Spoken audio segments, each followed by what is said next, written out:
Baruch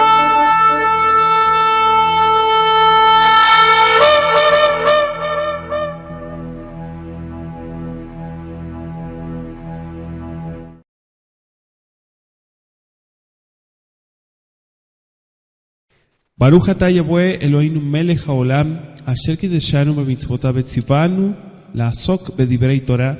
Baruch atah Yahweh amelamed Torah le'amo Israel, b'shem Yeshua HaMashiach.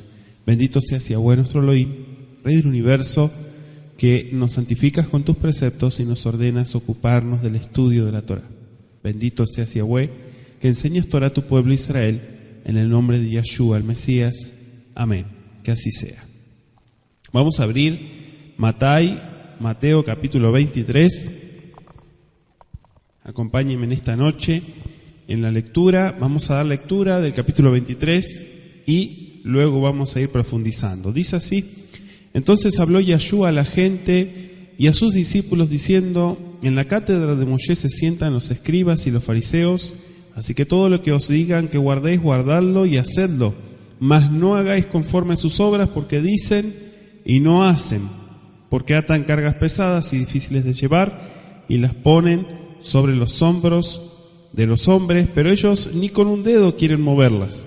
Antes hacen todas sus obras para ser vistos por los hombres, pues ensanchan sus filacterias, extienden los flecos de sus mantos y aman los primeros asientos en las cenas y las primeras sillas en las sinagogas y las salutaciones en las plazas, y que los hombres los llamen rabí, rabí. Pero vosotros no queráis que os llamen rabí, porque uno es vuestro maestro, el Mashiach, y todos vosotros sois hermanos. Y no llaméis Padre vuestro a nadie en la tierra, porque uno es vuestro Padre, el que está en los cielos. Ni seáis llamados maestros, porque uno es vuestro maestro, el Mashiach. El que es el mayor de vosotros, sea vuestro siervo. Porque el que se enaltece será humillado, y el que se humilla será enaltecido.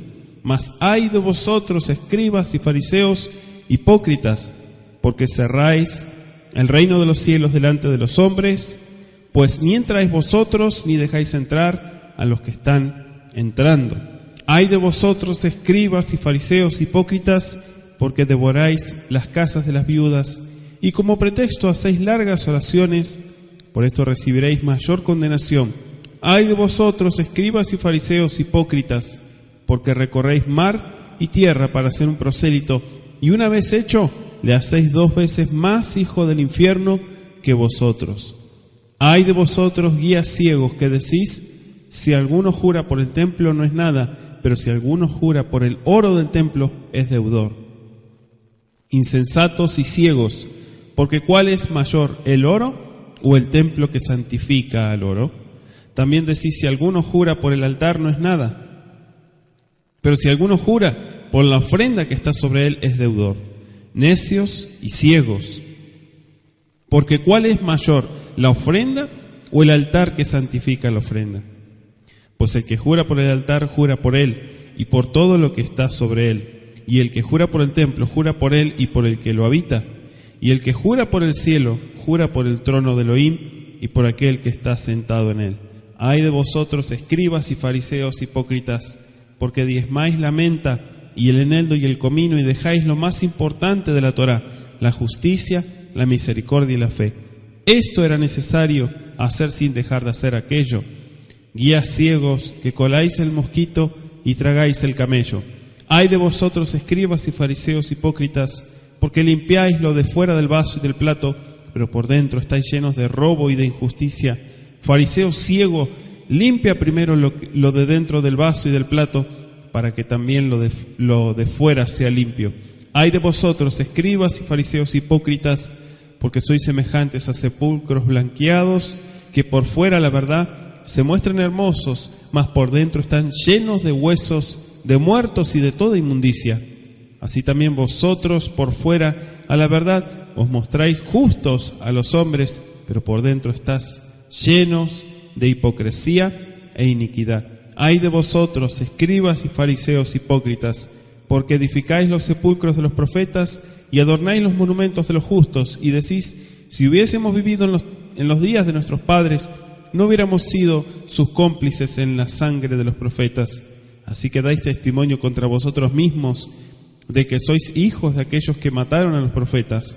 Vosotros también llenad la medida de vuestros padres. Serpientes, generación de víboras, ¿cómo escaparéis de la condenación del infierno?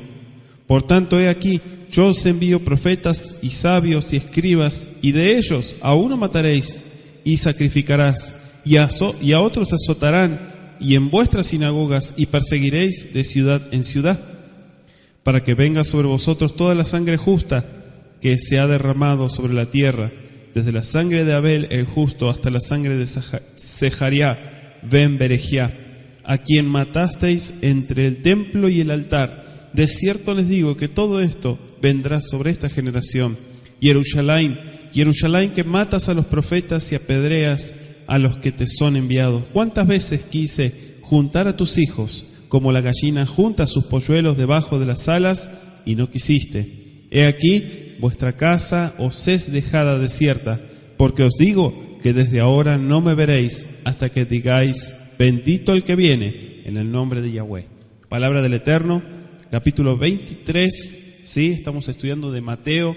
Sean todos bienvenidos en esta noche y vamos a ir analizando desde este versículo 1 del capítulo 23. Vemos cómo Mashiach aconseja a la gente a seguir la buena enseñanza, ¿sí? En cuanto a la Torá, la instrucción de la Torá de los escribas y fariseos, pero no su mal ejemplo. Es decir, no su comportamiento, sino lo que ellos hablaban. Los seguidores de Mashiach debemos cuidarnos de la ambición. Mashiach pronuncia 8 ayes, ¿sí? 8 contra la hipocresía y ceguedad de los escribas y fariseos. Los podemos contar. Predice también la persecución de sus seguidores y finalmente predice la destrucción de Jerusalén. Entonces dice nuestro versículo 1, As yedaber Yeshua el Amonam be'el talmidav lemor.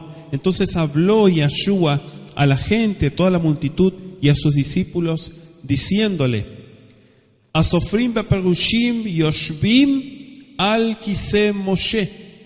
Fíjese qué interesante. Los sofrim, es decir, los escribas y los fariseos, se sientan en el trono de Moisés. En la traducción le pusieron en la cátedra de Moshe o de Moisés, se sientan los escribas y los fariseos. ¿Sí? Vamos a explicar un poquito. Los escribas, sofrim, decíamos, Bea Perushim, se habían erigido en intérpretes oficiales de la Torá de Moshe, y antes se pensaba que Kiseh Moshe o la cátedra de Moisés, como lo traducen, representaba algo figurado, tal como se habla de una cátedra universitaria, ¿no? Por ejemplo. Sin embargo, los arqueólogos han descubierto que las antiguas sinagogas judías de aquel entonces tenían una cátedra o un asiento donde evidentemente se sentaban quienes interpretaban la Torá. ¿Sí? En la sinagoga, por ejemplo, de Hamat, hay un asiento de piedra junto al muro sur, cuya espalda da al arca donde se guardaban los pergaminos, los rollos. Entonces es probable que Yeshua se estuviera refiriendo a un asiento como este. Él le dijo, todo lo que les digan, versículo 3, ¿sí? 23:3, todo lo que les digan, guarden, guardarlo y hacerlo, mas no hagáis conforme a sus obras, porque dicen y no hacen. Ki ombrim em, porque ellos hablan o dicen, dice ve'einamosim, pero no realizan, no hacen nada. Todo lo que os digan. Fíjese que el capítulo 23 no pone en duda para nada las enseñanzas de los escribas y de los fariseos, cosa que había hecho en otras ocasiones, por ejemplo en Marcos 7, versículos 1 al 13. Sino lo que hace es resaltar el hecho de que la vida de ellos no estaba en armonía con su excelsa, entre comillas, profesión de piedad, entre comillas. ¿Sí? No hagáis como ellos hacen. Y si miramos los versículos 13 al 33, Yeshua, anótelo, condena específicamente actitudes tales como una pretendida mayor santidad, ¿sí?, la exhibición de piedad, el amor a la preeminencia en las actividades, digamos, que tienen que ver con el templo, con la sinagoga y demás, la codicia. Y haríamos bien en examinar nuestras propias vidas a fin de ver si en ellas se encuentran rastros de estos mismos males que hicieron que la palabra perush o fariseo fuera sinónimo de hipócrita. Claro que muchos se basan en las palabras de Yeshua y creen que un fariseo es sinónimo de hipócrita, pero en realidad la palabra perush viene de farash o parash, de ahí viene la palabra perashá, ¿sí?, que tiene que ver con una persona estudiosa, que analiza profundamente las Escrituras. O sea que los fariseos eran personas de estudio. El problema de ellos era que no aplicaban, ¿sí?, la parte moral, no la aplicaban en sus vidas. Es decir, que eran perfectos maestros, ¿sí?, pero sus ejemplos dejaban mucho que desear. Lucas 18, versículos 9 al 14. Es decir, dicen be'einamosim, pero ellos no hacen nada al respecto. Es decir, predican, pero no practican. Decir y no hacer convierte a una persona en hipócrita, en una farsa, ¿sí? Siempre que usted sostenga algo o abra su boca, cuide muy bien lo que está haciendo, no lo que dice simplemente, sino lo que hace. Hay personas que tienen que cuidarse más bien de lo que dicen, ¿no? ¿Sí? Porque hasta para lo que se expresan también es incorrecto. Pero muchas veces uno expone y no sabe que se está comprometiendo con sus labios. Dice, cuidarás muy bien, está escrito en el Deuteronomio, todo lo que salga de tus labios. Basitemota, para que lo hagas, para que lo cumplas, dice. Entonces, los escribas y los fariseos profesaban absoluta lealtad, sí, lealtad a las Escrituras, pero no practicaban los principios que allí se enuncian. Es decir, sus buenas obras consistían en la práctica minuciosa de los requerimientos de ceremonias, de rituales, ¿sí?, antes que lo más importante de la Torá, lo más importante. Ahora le dejo el capítulo 9, 13, 22, 36 y 23, 23 para que usted lo apunte de Matay. ¿Sí? Entonces, ¿de qué sirve preocuparse tanto por lo externo si en realidad el corazón está lejos del Creador? Hago un paréntesis. ¿Sí? ¿De qué sirve? Ay, mi talit está bien planchado. Bueno, el mío está arrugado, ¿no? Está arrugado. Pero, sí, lo tengo planchadito, dicen algunos, planchadito, perfumadito.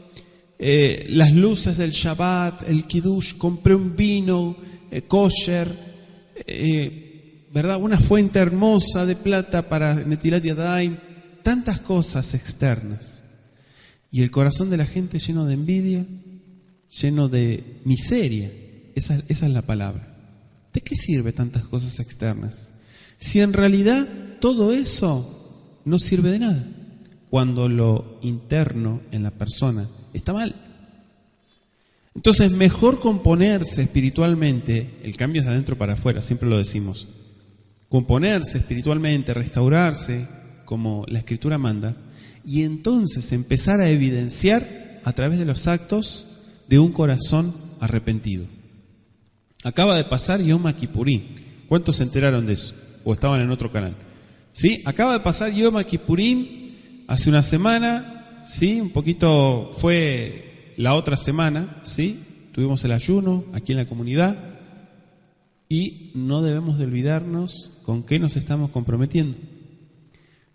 Para todos aquellos que estuvimos presentes, vivimos un tiempo especial aquí en la comunidad Kol Shaddai, ¿sí? Y no pueden dejar de pensar muchos en ese cambio y en ese golpe que vino de parte del Eterno, ¿sí? Para muchos. Bendito sea el Eterno. Bendecimos al Eterno por eso. Pero es importante, amados, que reflexionemos en cada paso que damos. Hoy nos toca Mateo 23, ¿sí? Mateo 23, y fíjense qué pesado que viene este texto de todos los puntos que nos viene hablando, ¿sí? Es importante reflexionar sobre estos puntos. Dice el versículo 4, porque atan cargas pesadas y difíciles de llevar y las ponen sobre los hombros de los hombres, pero ellos ni con un dedo quieren moverlas. Es decir, cargas pesadas, quiero hacer una aclaración,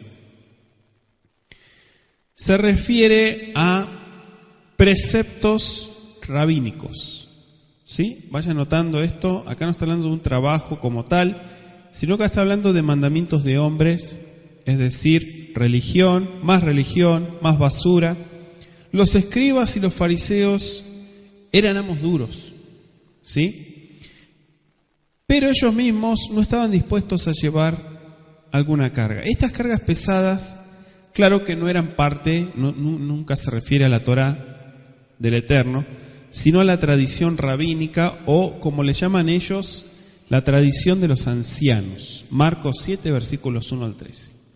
¿Sí? Entonces, no se tiene que hacer así, se tiene que hacer así, esto, carga, sobrecarga, ya sabe, para todos aquellos que pasaron por la religión, saben a qué me refiero, ¿sí? Y bendito el Eterno que los sacó de toda esa porquería de religión, de religiosidad, ¿sí? Que en realidad se estaban envenenando. Y aquí, nosotros en esta ciudad, hemos visto muchas familias que han pasado por sectas, por religiones y han quedado muy mal, ¿sí? Baruch Hashem por aquellos que a pesar de todo el Eterno los levantó, que dispusieron de su corazón para ser restaurados, y lamentamos mucho aquellos que se extraviaron, ¿sí? Por causa de estos movimientos fanáticos y religiosos que han envenenado tantos corazones y lo siguen haciendo, ¿sí? Y lo siguen haciendo. Entonces, estas cargas difíciles de llevar, las exigencias rabínicas, religiosas, solo producían problemas, escuche muy bien, problemas y desánimo a los que intentaban cumplirlas. Ahora, en la Torá del Eterno no hay nada que cause tristeza o cansancio. Cuando usted obedece al Eterno, usted recibe nuevas baterías espirituales. Usted recibe gozo, recibe sinjá, Baruch Hashem. Pero cuando usted obedece al hombre, hasta va a producir tristeza y cansancio y desánimo, problema. ¿Por qué? Porque el hombre le va a poner muchos peros, ¿sí? Porque esas leyes las creó el hombre. Esto ocurre solo con los detalles de las exigencias de las leyes humanas.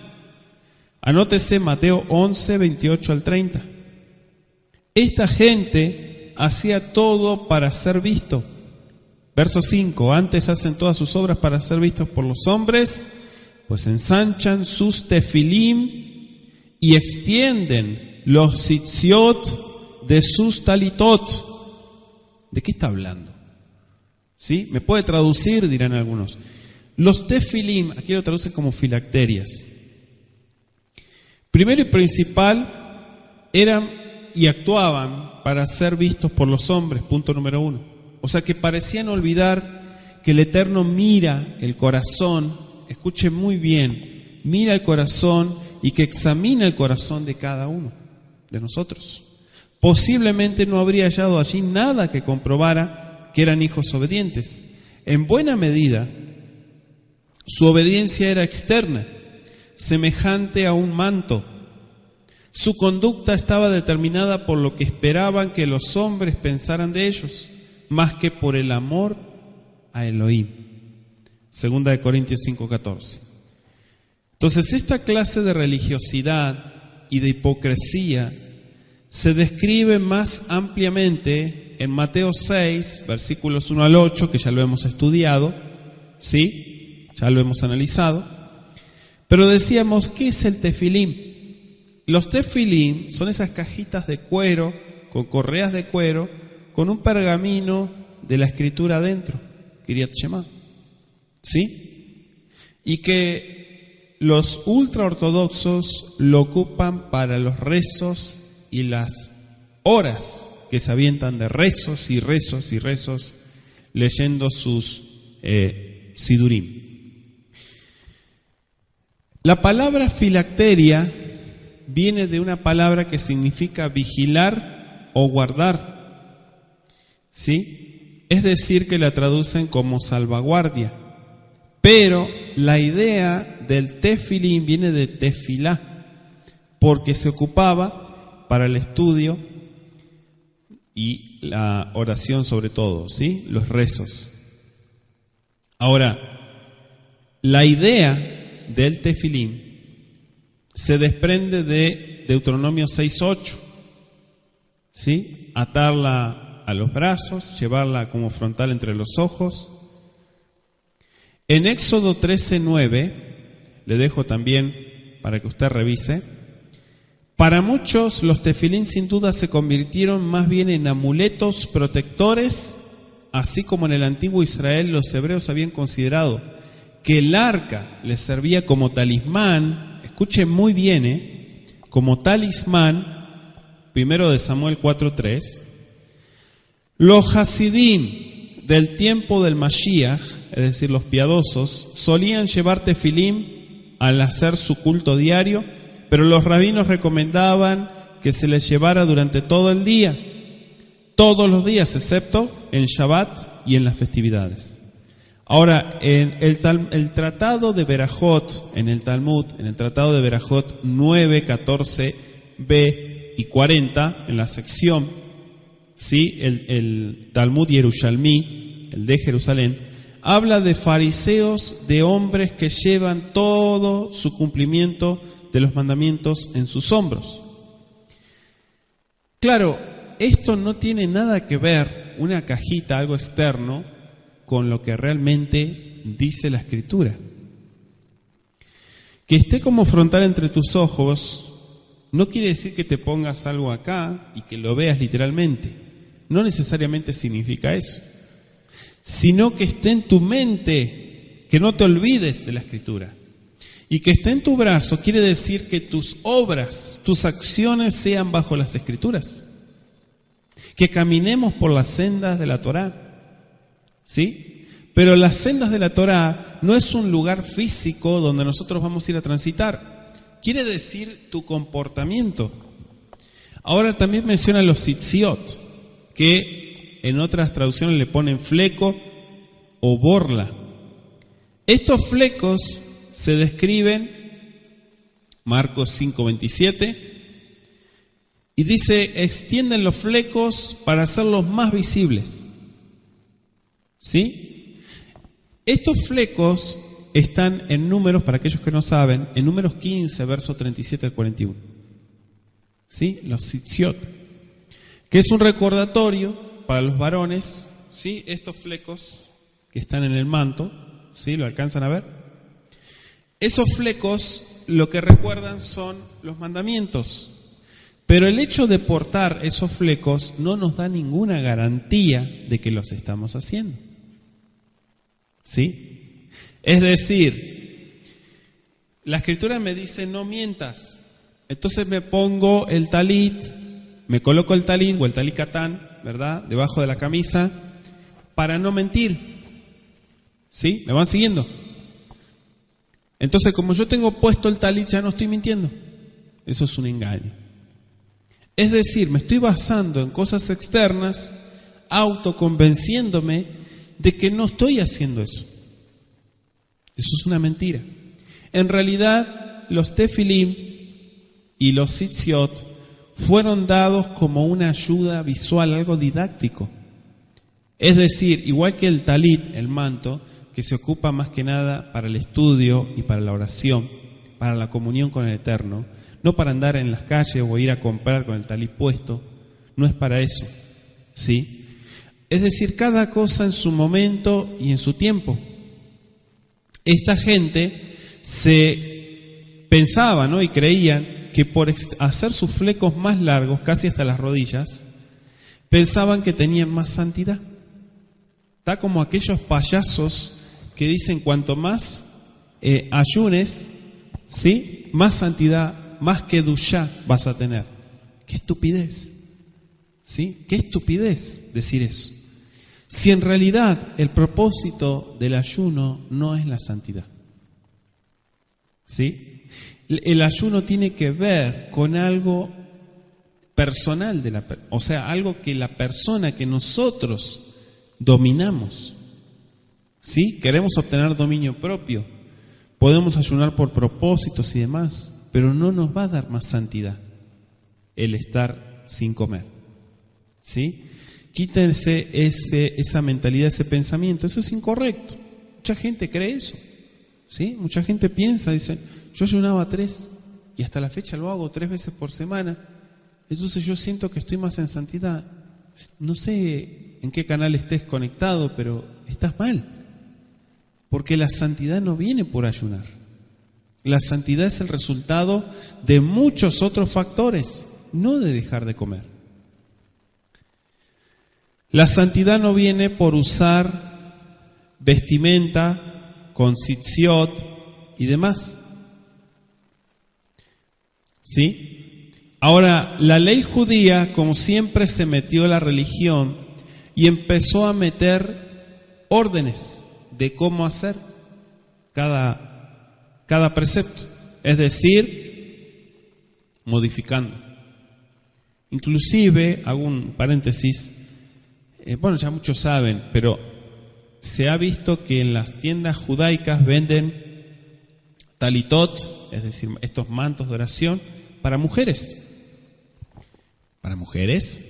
Pero si eso no es un elemento para varones, como está escrito en Deuteronomio 22:12, no. Según ellos, no.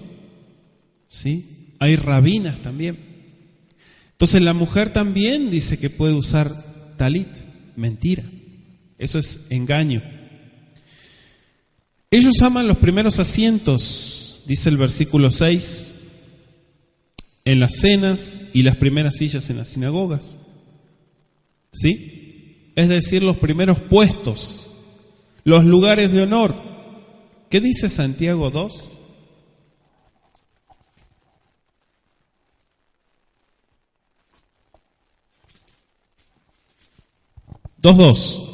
Santiago 2:2 al 4. Dice, porque si en vuestra congregación entra un hombre con anillo de oro y con ropa espléndida, y también entra un pobre con vestido andrajoso, y miráis con agrado al que trae la ropa espléndida y le decís, siéntate tú aquí en buen lugar, y decís al pobre, estate tú en pie, o siéntate aquí abajo mi estrado, no hacéis distinciones entre vosotros mismos y venís a ser jueces con malos pensamientos. ¿Sí? ¿Quién ha visto eso? ¿Sí? Acá no, gracias al Eterno. Pero seguramente aquellos que han pasado por otros lugares, ¿cuántos han visto eso? ¿Verdad? La Escritura se cumple, amados. Eso es algo tremendo, tremendo. Con referencia a la costumbre de buscar los asientos más puestos, o primeros puestos, o puestos de honor en las fiestas, en las festividades, busquen Lucas 14, versículos 7 al 11, anótelo de tarea. ¿Sí? Y en Lucas 22, 24, la noche del Seder de Pesaj, muchos estaban discutiendo acerca de esta cuestión, el lugar. Las primeras sillas, es decir, los lugares reservados para las personas importantes. Pareciera que la gente común se sentaba en el suelo y permanecía en pie, mientras que los ancianos o los miembros más destacados de la comunidad se sentaban en bancos construidos en torno de las paredes, como lo demuestran muchos hallazgos arqueológicos. ¿Sí? El que presentaba el sermón o la derashá, la enseñanza, tenía una silla especial. Verso 7. Vayan anotando. Las salutaciones en las plazas, que los hombres los llamen rabí, rabí. Los lugares donde solían reunirse la gente para conversar o para hacer negocios eran las plazas. ¿Sí? Y la palabra rabí literalmente significa mi grande. Viene de Rab. Rab significa abundante, no grande de tamaño, de abundancia, de mucho. De ahí viene Rabá. Sin embargo, este adjetivo perdió importancia y el título pasó a emplearse para designar a los maestros y grandes personajes. ¿Sí? Entonces es probable que desde hacía mucho tiempo, en los días de Mashiach, no se estuviera empleando este título para los eruditos en la Torá. Hasta donde se sepa, aparece el vocablo Rab por primera vez para designar a un maestro en torno al año 110 antes de Mashiach, en boca de Yoshua ben Pera'ah. Y eso está en Mishnah Avot 1.6. El título Rabí distinguía a un hombre versado en la Torá de Moisés y por lo tanto implicaba que su interpretación de los deberes allí prescritos era correcta y debía observarse. El empleo de este título, escuchen muy bien, tendía a dar prioridad a la autoridad humana antes que a la palabra expresada por el Eterno. Qué triste, ¿no? Pero por eso es que el judío le hace más caso, y no se sorprendan por lo que voy a decir, sí, pero le hace más caso a lo que dice un rabino que a lo que dice el Eterno. ¿Por qué? Para muestra un botón, el Talmud antes que la Torá. Mandamientos de hombre. Ahí está la evidencia. ¿Sí? Y ustedes saben que es así. Entonces, Yahshua aconsejó a sus seguidores que no se guiaran por los hombres, sino que buscaran al Eterno y su voluntad. ¿Sí? Y dice el verso 8, pero vosotros no queráis que os llamen Rabí, porque uno es vuestro maestro, el Mashiach, y todos vosotros sois hermanos. La construcción de este versículo en hebreo, al igual que en español, es enfática. ¿Sí? Aquí la sintaxis en el hebreo está en modo enfático. Probablemente esta advertencia iba dirigida a los discípulos, quienes no debían asumir el papel autoritario en asuntos de enseñanza de las Escrituras. Y menciona al Mashiach.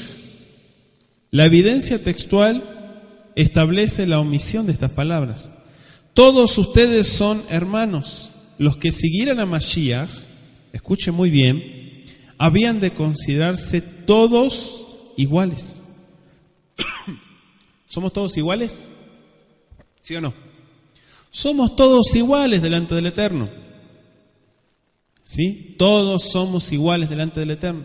El otro día me decía una persona, lo que pasa es que usted ya tiene una experiencia, pero no confunda usted experiencia de estar enseñando la Escritura o conocimiento con estar delante de la presencia del Eterno, porque el Eterno nos mira a todos iguales. ¿Me explico? Es cierto que al que más sabe, más se le exige. Eso es cierto. Pero delante del Eterno, o sea, el Creador no hace excepción de personas. Eso usted lo tiene que tener bien en claro. La Escritura lo dice. ¿Sí? Entonces ninguno debía ejercer indebida autoridad sobre otro. En asuntos de conciencia no debía haber ninguna coerción. Ahora el verso 9 dice, no llamen Padre vuestro a nadie en la tierra, porque uno es vuestro Padre, el que está en los cielos. ¿Sí? Dirán, ese va para los católicos. No sé si va para los católicos, pero un título muy aplicado, ¿sí? La Avoteinu.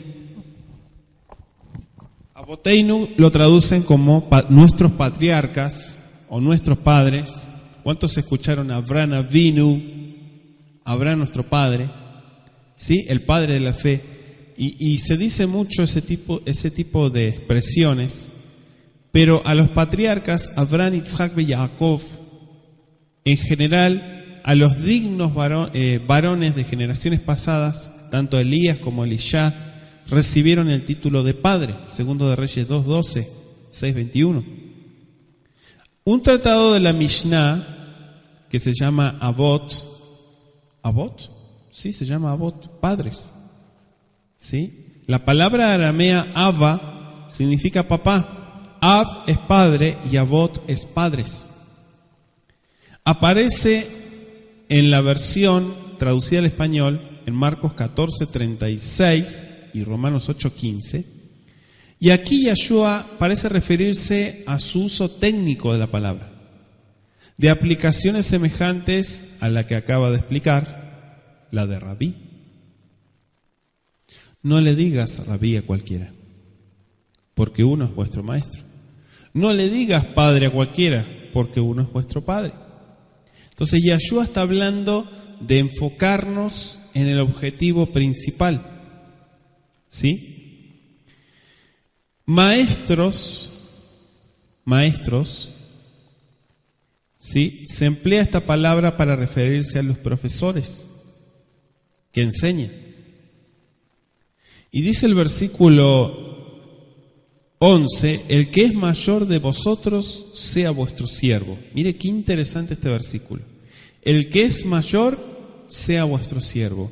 Y dice el 12, porque el que se enaltece será humillado y el que se humilla será enaltecido. O sea, esta declaración parece haber sido una de las preferidas de Mashiach, porque aparece muchas veces. En el Talmud de Jerusalén, en Erubim 13b, 35, se lee: Dios ensalzará al que se humilla, Dios humillará al que se ensalza. Así está escrito en Erubim. ¿Qué me está diciendo? ¿Que Yeshua se basaba en citas del Talmud?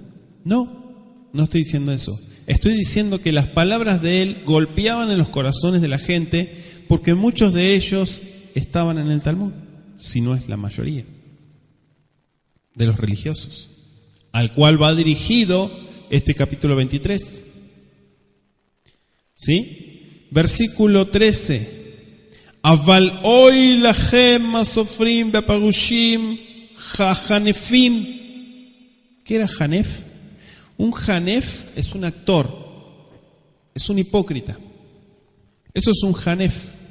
Hanefim, hipócritas, farsantes, mentirosos. Primer hoy se dice en hebreo, Abal hoy lahem, ay de ustedes, una exclamación de dolor y de censura. Cuando estuvimos estudiando hace años, Ezequiel también mencionamos sobre los ayes.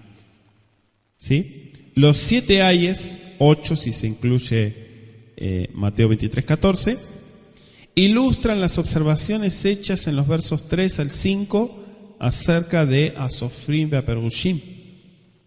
Y en relación con el propósito que tuvo Yeshua al censurar tan duramente a los dirigentes religiosos de la nación, les llama Hanefim, hipócritas.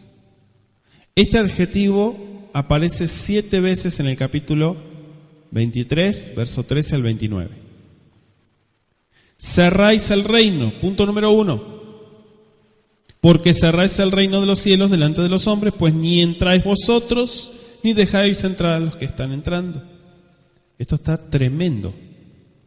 En primera instancia, el reino del Eterno, sí, bendito sea Él, los escribas y los fariseos habían puesto tales dificultades que resultaba casi imposible que los sinceros de corazón hallaran el camino a la salvación.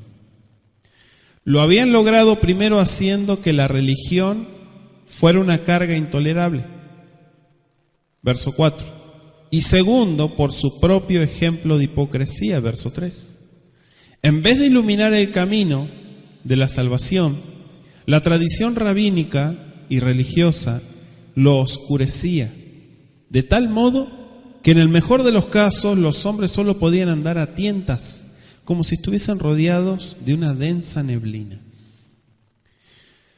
A mí me tocó ver, y no estamos para juzgar ni prejuzgar la santidad de nadie, pero el que es hipócrita, ¿sí? O sea, eso es así. Cuando estamos hablando de congregaciones, las congregaciones son lugares donde la gente, se frecuenta mucha gente, ¿sí? A veces son pocas, a veces son más, a veces es un desfiladero de gente porque van y vienen y porque la gente en realidad no se decide por entregarle su corazón al Creador. Pero también en muchos lugares se ve el mal uso de muchas cosas en cuanto a la organización o al sistema, mejor dicho, porque parecieran estar muy bien organizados, pero para el mal, no para el bien. Y se ve mucho la manipulación, terrible, el control, la manipulación, la persecución, ¿sí? El estar persiguiendo a los congregantes, es decir, examinándolos con lupa, cuando en realidad la fe es personal. Y pensando o autosugestionándose que por un pecado o por una ignorancia de la gente, la congregación se va a contaminar. ¡Qué estupidez! Porque la congregación no es el sagrado templo de Jerusalén. La congregación es simplemente un lugar físico donde la gente se reúne a aprender y estudiar y a crecer espiritualmente. Pero tenemos que entender que no todas las personas somos iguales. Y hay personas que asimilan rápido la enseñanza de una manera práctica y hay personas que les cuesta más. Hay personas que llevan más tiempo entender. Por ellos hay que tener paciencia. Pero en muchos de estos lugares religiosos lo que hacen es buscar detalles sobre detalle sobre detalle para tirarle el hachazo a la persona y tratar de cortarla de la congregación. Esto es horrible. Esto es un juicio como usted no tiene idea de parte del Eterno sobre esos lugares. Que el Eterno nos guarde de toda esa basura. Que el Eterno nos guarde.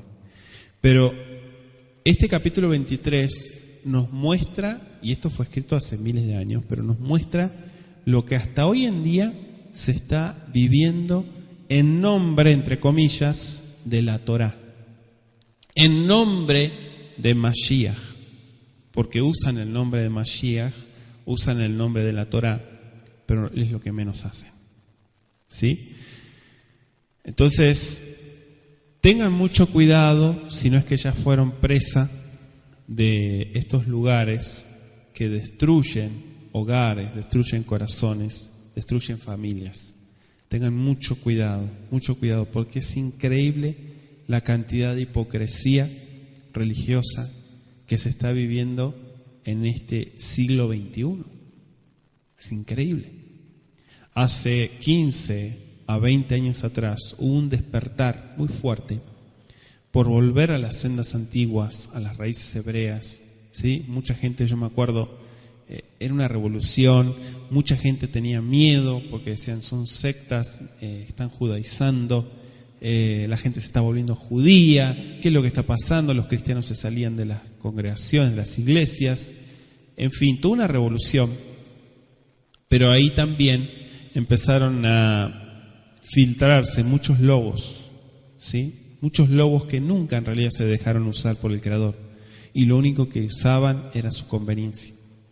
Entonces, este tipo de personas fue aumentando y la palabra se cumplió, ¿sí? Vestidos o con apariencia de piedad eran en realidad lobos.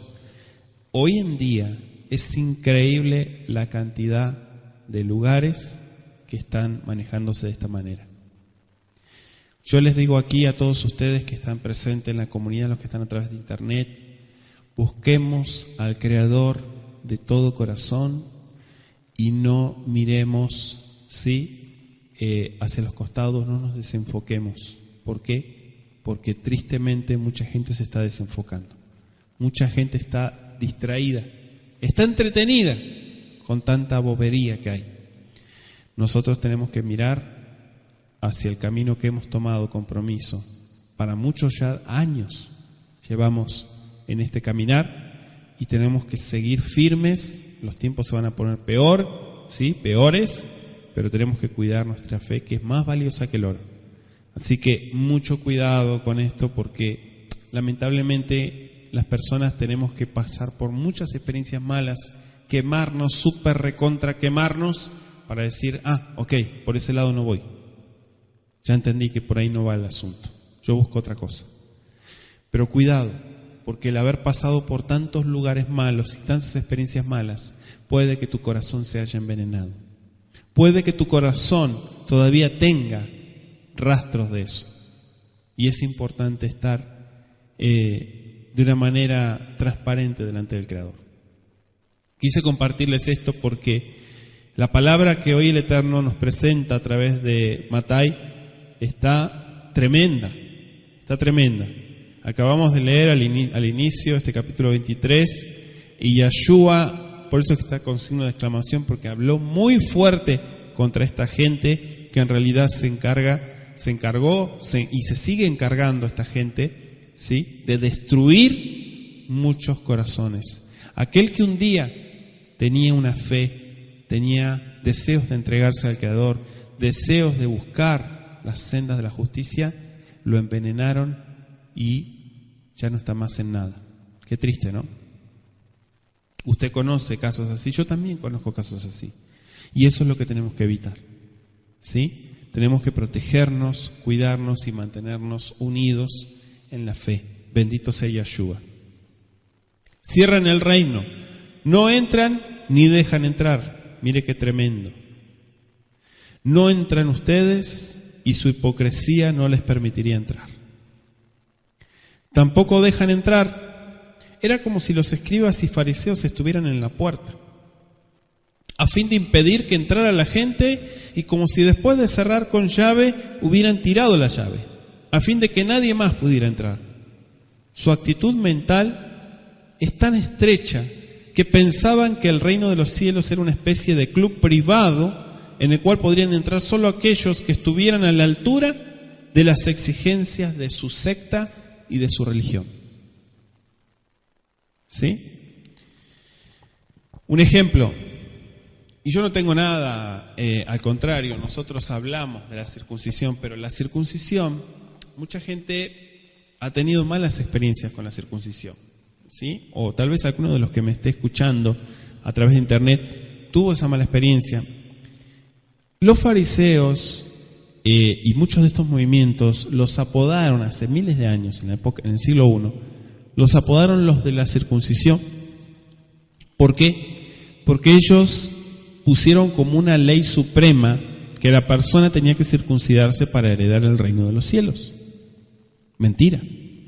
La circuncisión es un mandamiento que está vigente, del cual se tiene que cumplir en el caso de los varones, ¿sí? Aquí todos estamos circuncidados, ¿verdad? Baruch Hashem. Todos, hasta los niños. Pero muchos tal vez no, todavía dicen, yo todavía estoy aprendiendo, necesito estudiar. Y qué bueno que entiendas que para todo es un tiempo y un proceso. Pero estas sectas y estos movimientos que hasta la fecha todavía se mantienen en pie, ponen como regla que si de acá a tal mes que estamos, estamos a septiembre, de acá al mes que viene, si no te circuncidas, vas para afuera. ¿Sí? ¿Por qué? Porque no vamos a aceptar rebeldes y gente pagana y gente idólatra. Momento. Si la persona tiene que estudiar y ni siquiera conoce lo que está haciendo, ¿cómo le vas a exigir de un mes para otro, o 2 meses o 3 meses, que haga algo que no tiene la más mínima idea? ¿Verdad que está mal? Bueno, eso es lo que se está haciendo hasta la fecha. Y tristemente, déjeme decirle, la gente que es presa o que fue presa de estos lugares se circuncidaron, mejor dicho, se operaron, porque no fue una circuncisión hecha conforme al Eterno, sino conforme a los hombres y a la religión. Y esa gente hoy no está en nada. Esa gente anda por la calle, te los ve circuncidados, ¿sí? O operados, como decimos, porque no están guardando nada. ¿Qué pasó con esa gente? ¿Fallaron ellos? No. En realidad fueron presa de estos lobos, de estas sectas. Así hacían los fariseos. Ponían un impedimento. Entonces se tenía que terminar haciendo lo que ellos decían. Devoráis las casas de las viudas. ¿Sí? Versículo 14. Vaya anotando. Ay de vosotros, escribas y fariseos, Hanefim, hipócritas, porque devoráis las casas de las viudas. Como pretexto hacen largas oraciones y por esto recibirán mayor condenación. ¿Sí? Los fariseos persuadían a las viudas pudientes para que donaran su propiedad al templo y luego la empleaban para su propio provecho. ¿Sí? ¿Qué le parece? Se suponía que las viudas eran protegidas por la Torá, ¿no? Se suponía. Éxodo 22:22. Pero esto no las salvaba de los rapaces fariseos. Isaías 10:2. Anótese Marcos 7:11-13, donde se habla de otra forma legal de defraudar y de estafar a los ancianos. Como pretexto, largas oraciones, mayor condenación. Puesto que eran dirigentes, sus malas acciones eran más reprensibles que los mismos hechos cometidos por la gente común. Es decir, como maestros de la Torá, su conducta estaba más expuesta a la censura que la de los pecadores comunes. En primer lugar, conocían mejor los detalles de la Torá, y en segundo lugar, su mal ejemplo, su pésimo ejemplo, sería considerado por otros como justificación de sus propias faltas. Peor todavía. Verso 15. Ay de vosotros, escribas y fariseos hipócritas, porque recorréis mar y tierra para hacer un prosélito, y una vez hecho, le hacéis 2 veces más hijo del infierno que ustedes mismos. Hacer un prosélito, convertirlo, con referencia a la vasta influencia de judíos, religiosos, ortodoxos, en el Imperio Romano en tiempos de Mashiach.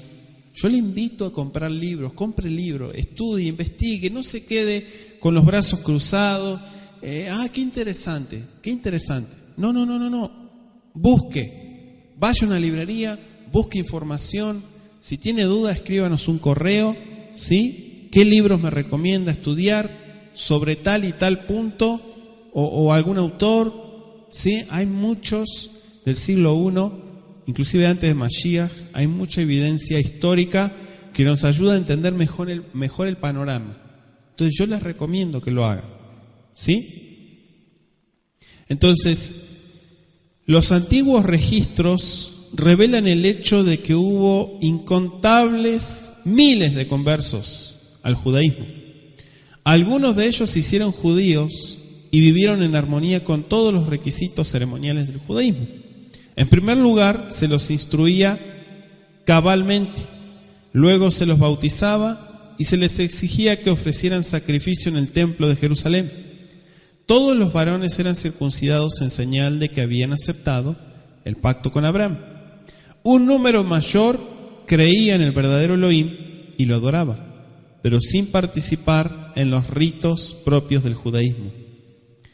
Estos eran conocidos como prosélitos de la puerta o temerosos de Elohim. ¿Sí? Esto nos explica también varios libros de historia antigua. ¿Y por qué dice dos veces más? Un converso entusiasta, de ser eso posible, se volvía aún más fanático que los fariseos. Por eso dice hijo del infierno. En realidad en el original dice Gehenna, ven a Gehenna, hijo de la condenación. Es decir, participar de la condenación e ir camino al Gehenna. Mateo 5:22. Por otra parte, ser hijo del reino es participar de las características del reino e ir camino al reino de los cielos. ¿Sí? Camino a la condenación. ¿Por qué? Porque los fanáticos terminan mal. Los fanáticos son gente odiada. ¿Sí? No se fanatice. Mire que el fanático hasta mata por su fanatismo. ¿Sabía eso? El fanático mata. Hasta en los equipos de fútbol. ¿Sí? Imagínense en la religión. En un equipo de fútbol se agarran a golpes, no le pareció, le pegó 3 tiros, lo mató. Pero si estaban discutiendo de un deporte, ¿cómo es posible que un deporte llegue a eso? ¿A quitarle la vida a una persona? Sí, lo que pasa es que el fanatismo te ciega. En la religión se ven muchas porquerías. Cuando la gente, con su fe, entre comillas, ciega, defiende lo indefendible. Estos guías ciegos, dice el verso, vamos al verso 16,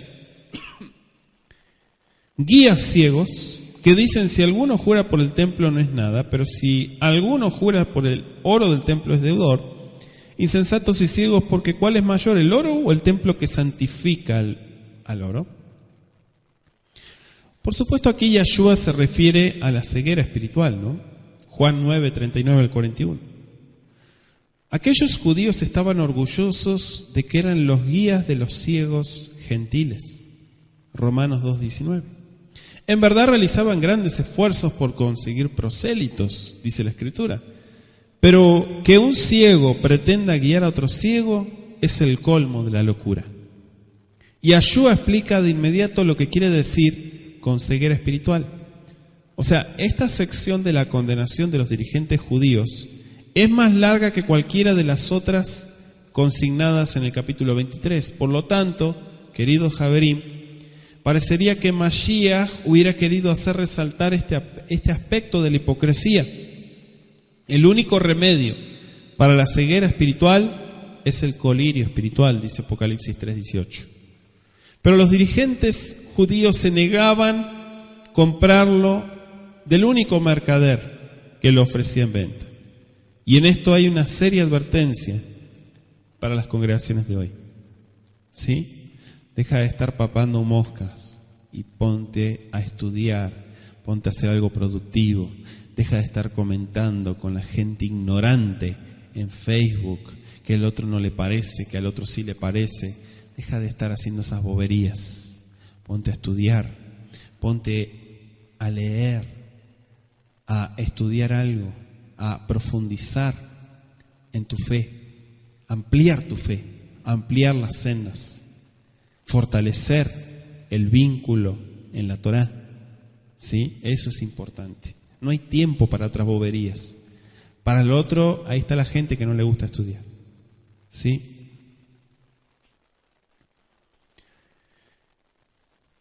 Entonces dice el versículo 16: pero si alguno jura por el oro del templo, es deudor. Insensatos y ciegos, porque ¿cuál es mayor, el oro o el templo que santifica al oro? También dicen: si alguno jura por el altar, no es nada, pero si alguno jura por la ofrenda que está sobre el altar, es deudor. ¿Por qué dice no es nada? Bueno, esta es la primera ilustración de la ceguera espiritual de los escribas y los fariseos. La razón por la cual ¿sí? un juramento no era válido y el otro sí lo era, quizás sea para que el juramento fuera válido, debía ser específico. Por ejemplo, el Talmud en Nedarim, que es un tratado sobre los votos, 14b, dice: si uno jura por la Torá, sus palabras no tienen vigencia. Si se jura por lo que está allí escrito, su promesa tiene que cumplirse. Si jura por la Torá y por lo que en ella está escrito, su promesa debe cumplirse. ¿Sí? Eso dice en Nedarim 14b el Talmud. Ahora, ¿por qué dice no tiene vigencia? Compare usted con la expresión de Yahshua. No es nada. Dice es deudor. ¿Qué es deudor? Que está obligado, significa en el hebreo. Debe cumplir con lo que prometió o aceptar la responsabilidad por lo que ha jurado. ¿Sí? Verso 17: insensatos ciegos, ¿cuál es mayor, el oro o el templo que santifica el oro?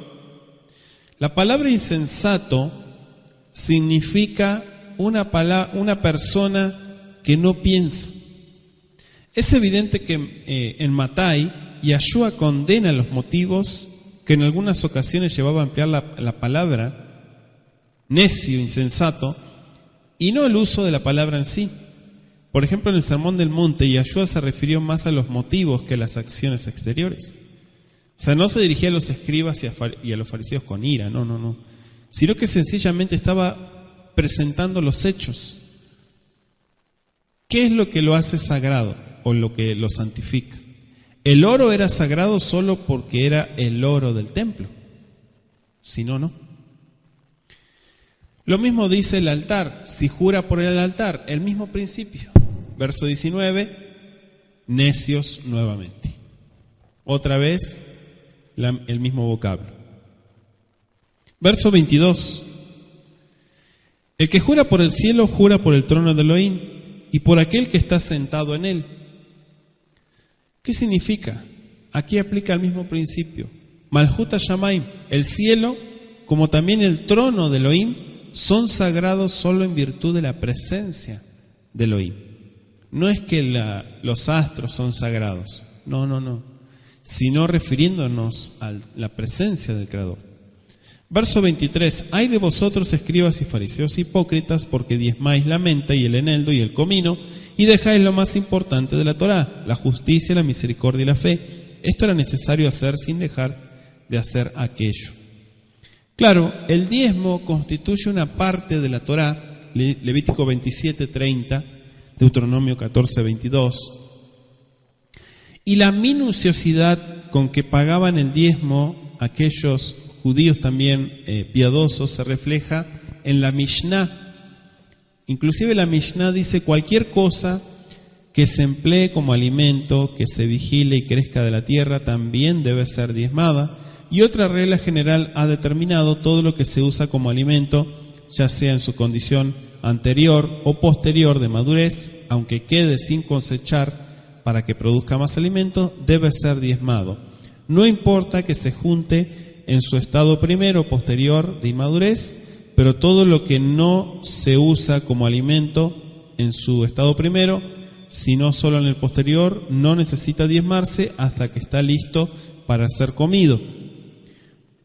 ¿Cuándo debe diezmarse los frutos? Los higos en cuanto comienza a madurar, las uvas y las uvas silvestres en cuanto son visibles sus semillas, el sumaque y las moras en cuanto se ponen rojos. Estoy leyendo Maaserot 1 y 2, ¿sí? De la Mishnah, donde se refería a esto que está mencionando acá Yahshua. Mucha gente piensa, hago un paréntesis, que el diezmo solamente se refiere a granos. Eso es una mentira, ¿sí? El diezmo de dinero, ese es un diezmo de lo que uno gana. El trabajo, por ejemplo, yo trabajo, ¿no? A mí me pagan semanal. Entonces, semanalmente, de lo que yo gano cuando me pagan, ¿sí? Hay gente que le pagan quincenal y hay gente que le pagan mensual. De lo que yo gano, separo el 10% de lo que yo gano, ¿sí? Y eso lo entrego al Eterno. Eso es diezmo. Ahora, estos granos o plantas o vegetales, esto se practicaba desde la antigüedad.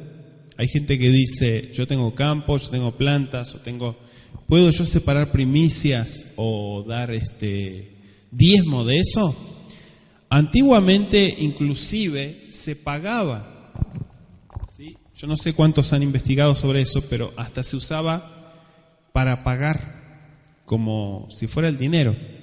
Inclusive la sal, bueno, si nos vamos más atrás, hasta la sal, de ahí viene la palabra salario, ¿sí? Porque se entregaba sal, se pagaba con sal a la gente. Inclusive la sal era un conservante, servía para muchas cosas, como sigue sirviendo hasta la fecha, ¿sí? Pero mucha gente, decía yo, piensa eso. Dice: yo no tengo campos, entonces yo no diezmo, yo no doy diezmo, ¿sí? El diezmo, estuvimos estudiando ya hace algunos años, dimos el estudio aquí en la comunidad, ¿sí? Y si alguien tiene duda en cuanto a ello, se puede acercar a mí y comentarme. Todos los hijos de Israel debemos dar diezmo. Eso es un mandamiento vigente. No es un mandamiento de los cristianos, como muchos piensan. No, es que los cristianos andan con el tema del diezmo. Bueno, esas son tonterías que se mal administran ellos, ¿sí? Nosotros, los hijos de Israel, los hijos de Torá, damos el diezmo. El diezmo está vigente, ¿sí? Y el diezmo, ¿a quién se le debe dar? El diezmo se da, por ejemplo, aquí en la comunidad, hago un paréntesis para todos aquellos que nos ven también a través de internet. El diezmo que se da aquí, por ejemplo, en la comunidad, va destinado a la misma obra, no a las personas, ¿sí? Muchas veces la comunidad, cuando hay una necesidad local, en el caso de alguna familia, y se puede solventar o sustentar por alguna dificultad y demás, la comunidad apoya. Pero también los gastos de la comunidad, usted dirá, ¿y quién paga todo eso, no? O sea, ¿quién mantiene todo eso? Eso sale de lo que se recauda de diezmos y de ofrendas. Entonces, un ejemplo, se quema la computadora, que ya nos ha pasado, el Eterno la proteja la computadora, pero hay que comprar una computadora nueva. ¿Quién va a comprar la computadora? Es parte de la obra y lo que está destinado a la obra. Entonces, de ahí sale el dinero para comprar una computadora nueva. ¿Me explico? Los gastos son dedicados pura y exclusivamente para la obra. Si se van a grabar discos, se van a quemar discos, comprar torre de disco, sale de ahí. Todo sale de ahí. Entonces, en este caso, porque muchas personas dicen, no, yo no doy el diezmo, a mí me dijeron que no hay que darlo. Entonces estás robándole al Eterno, ¿sí? Y no te recomiendo seguir haciendo eso. Lo que yo te recomiendo es que empieces a ser fiel en lo poco, porque el 10% es poco, ¿sí? El Eterno no te está pidiendo el 90% de lo que ganas. El 10% dice la Escritura. En lo poco eres fiel, sobre mucho te pondré, dice el Creador. Entonces, una cosa que ya 17 años que empecé a diezmar, ¿sí? Y aunque hemos pasado con mi esposa situaciones de crisis económica, ¿verdad? Porque a veces vienen problemas económicos en el país, en fin. A pesar de todo eso, gracias al Eterno, siempre hubo alimento y siempre hubo bendición de parte del Eterno, conforme a la fidelidad del diezmo. Yo doy testimonio de eso, ¿sí? Y no me quiero salir del estudio, estamos hablando de este punto que también Yahshua lo puso en la balanza, ¿sí? ¿Qué es el diezmo?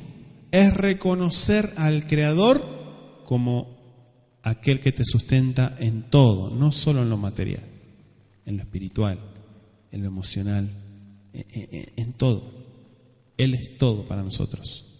Entonces es un ejemplo de fidelidad. Y está en la Torah. La menta se menciona en el eneldo, se menciona el comino. Y todo esto aparece también en la Mishnah, ¿sí? Lo que acabo de mencionar, Maserot 4:5. Se diezmaban en aquel entonces semillas, plantas, partes de la planta, se llevaba como diezmo también. Semillas aromáticas que se empleaban para condimentar el alimento, ¿sí? Hay muchos puntos también que cultura bíblica, historia bíblica nos explica sobre esto.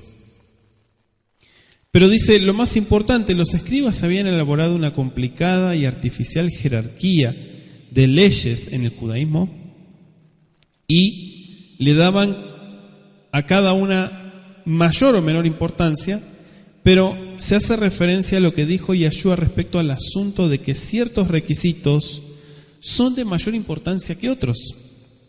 Los escribas y los fariseos daban gran valor a los mandatos formulados por los hombres y a las formas visibles de la observancia de la Torá, pero se olvidaban casi completamente del verdadero espíritu de la misma, el amor para el Eterno y para el prójimo.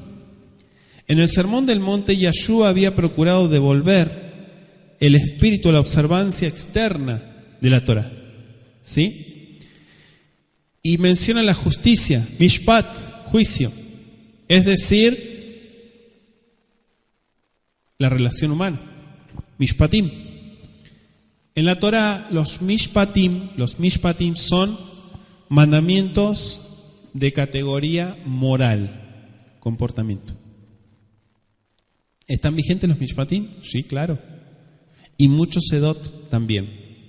¿Sí? Muchos sedot están vigentes, que son más testimoniales, como fiestas, observancias externas, vestimenta y demás, comida.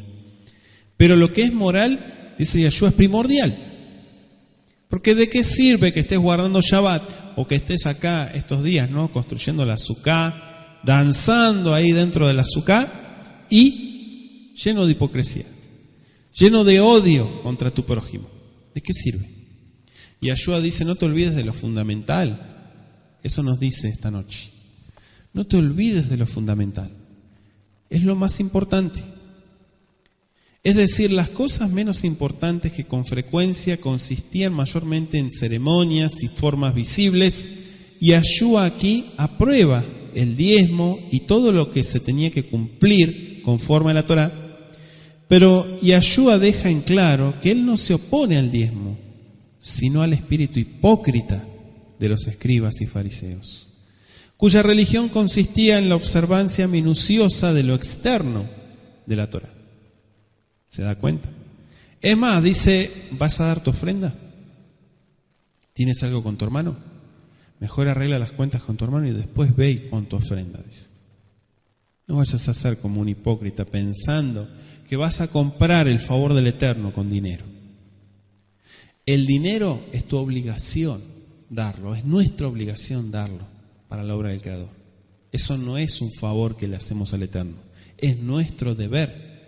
Como así también es nuestro deber no deber nada a nadie y estar en paz con todos. Procurar la shalom. ¿Cuántos dicen amén?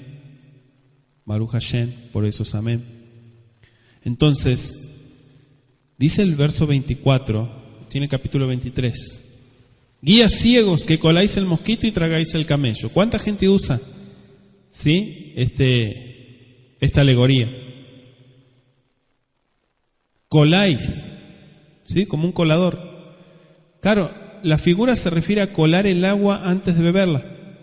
Y aquí Yahshua censura a los escribas y a los fariseos por las complicadas precauciones que tomaban en asuntos sin importancia y por el descuido con que realizaban lo que era en verdad importante. ¿Sí? Según la Torá, tanto el mosquito como el camello son inmundos. Levítico 11:4, versos 22 al 23. Aquí Yahshua presentó por un lado las cuidadosas precauciones tomadas a fin de evitar tragar uno de los más diminutos animales inmundos, y por otro lado el tragarse a uno de los más grandes animales inmundos, el camello. Esta es una de las más impresionantes de las hipérboles, así se llama, hipérbole, presentadas por Mashiach y por cuyo uso su enseñanza se hizo tan, pero tan famosa. Coláis el mosquito, tragáis el camello. Te preocupas por boberías, por tonterías, y lo más importante no lo estás haciendo. ¿Cuántos dicen amén? ¿Sí? Lo más importante no lo estás haciendo. Yo te recomiendo que empieces por lo más importante y después empieces con los detalles y con las cosas menos importantes. ¿Sí? Lo de fuera del vaso, ¿a qué se refiere nuestro verso 25? Y del plato, pero por dentro están llenos de robo, de injusticia. Claro, Yahshua no se refiere aquí a las costumbres de los fariseos en cuanto a los utensilios empleados en la casa, en cuyo uso los judíos eran sumamente escrupulosos, sino a los fariseos mismos. Aquí, al lavar los vasos, los fariseos eran tan cuidadosos con el interior como con el exterior. Pero en relación con sus vidas, el problema estaba en que en este caso no aplicaban el mismo principio. Vivían para ser vistos por los demás, como si estuvieran totalmente olvidados de que el Eterno podía ver su corazón y conocía perfectamente los motivos hipócritas que impulsaban a esa piedad religiosa externa, tan escrupulosa. ¿Sí? Entonces, limpia primero, dice el verso 26, lo de dentro del vaso y el plato para que también lo de fuera sea limpio. Lo de dentro. Limpia primero tu vida y después ocúpate de lo demás. Lo otro no es que no está vigente, sí está vigente, pero lo más importante en la Torá es que el Eterno mira nuestros corazones. Y qué es lo que realmente anhelamos en nuestro corazón y en lo que estamos trabajando, porque también ve nuestros actos. ¿Sí? Estudiar Torá en la semana para muchos es un gran desafío. Dice, estoy ocupado, mi mente no se puede concentrar. Tengo deudas, tengo esto, tengo el trabajo, que los chicos, que el estudio, que esto, bla, bla, bla. No puedo concentrarme, no puedo estudiar Torá. No es que no puedes estudiar Torá, no puedes organizarte. si te organizaras bien. Dice el dicho, para ganar algunas cosas, ¿no se lo saben? Para ganar algunas cosas hay que perder otras. Muy bien ahí, hay que perder otras. ¿Sí? Para ganar algo también hay que renunciar a algo. Cuando una persona se organiza, también tiene que dejar algunas cosas de lado. ¿Por qué? Porque eso de que no tengo tiempo no existe. La gente usa excusas. La gente tiene, escúchelo muy bien, prioridades. Si no hay tiempo es porque no es prioridad en tu vida. Si fuera prioridad el estudio de la Torá, tu preparación espiritual estaría en primer lugar. Y cuando sobre tiempo me dedico a las otras cosas. Qué diferente, ¿verdad? Así tiene que ser.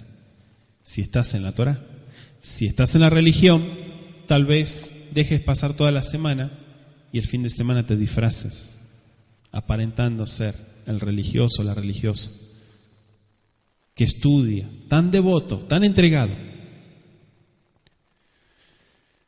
No olvidemos que el Eterno mira nuestras acciones. Verso 27, ay de vosotros, escribas y fariseos hipócritas, porque sois semejantes a los sepulcros blanqueados, que por fuera la verdad se muestran hermosos, mas por dentro están llenos de huesos de muertos y de toda inmundicia. Tremendo, ¿no? Sepulcros blanqueados, ahí lo está explicando. Es increíble. Dice el verso 28, vosotros por fuera la verdad se muestran justos a los hombres, pero por dentro están llenos de hipocresía y de iniquidad.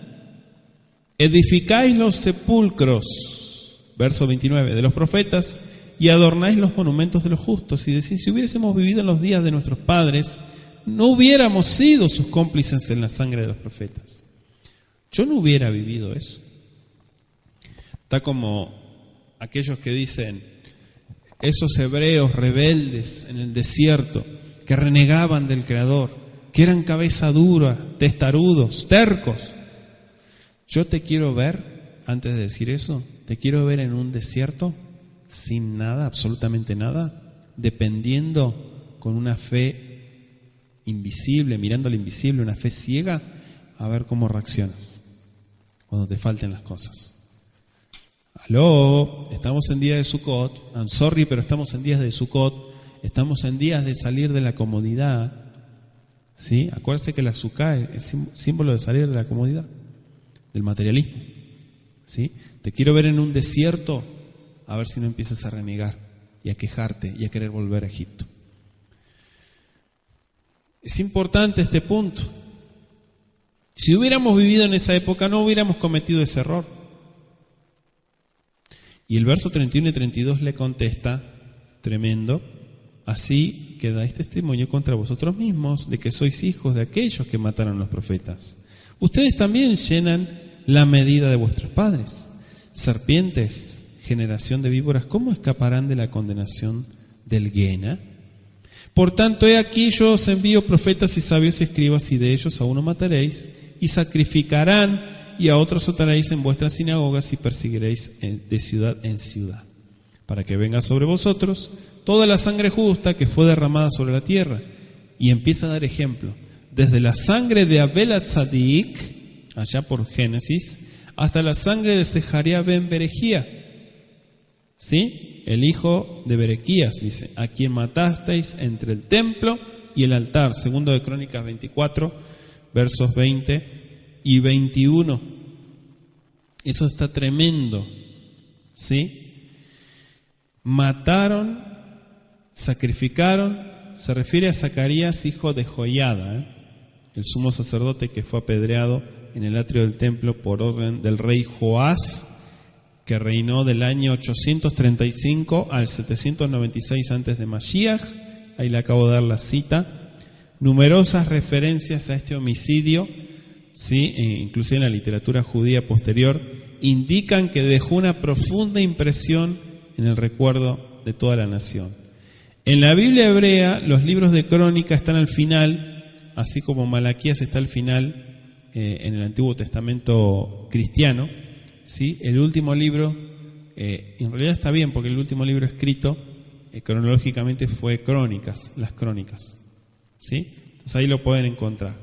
Sejaría ben Berejía, o hijo de Berequías.